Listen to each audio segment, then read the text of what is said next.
All right, campers. So we're going to be talking about the 2026 Sunray 129. This is going to be completely revamped on the inside from its previous year models, and we'll get to that here in a second, but we're going to walk quickly around the outside. Some of the key features that stick around: your 20-pound propane tank, full spare battery disconnect, you have a sewer outlet, exhaust for your heat, 30-amp hookup. You're going to have hot water, fresh tank, and your fresh tank and city water on the back side.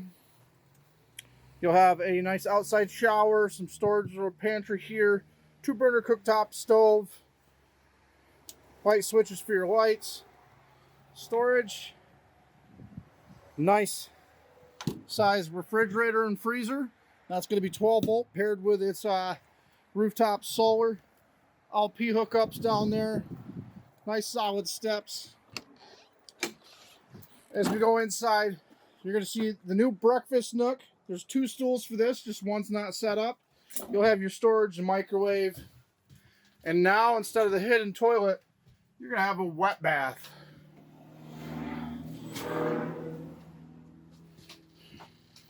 And then the bed setup now goes to a Murphy bed.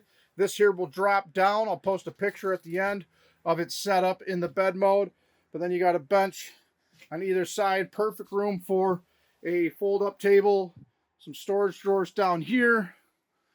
And then up in here they opened up this fold-down bunk if needed, but they opened this up for easy access to your storage in there.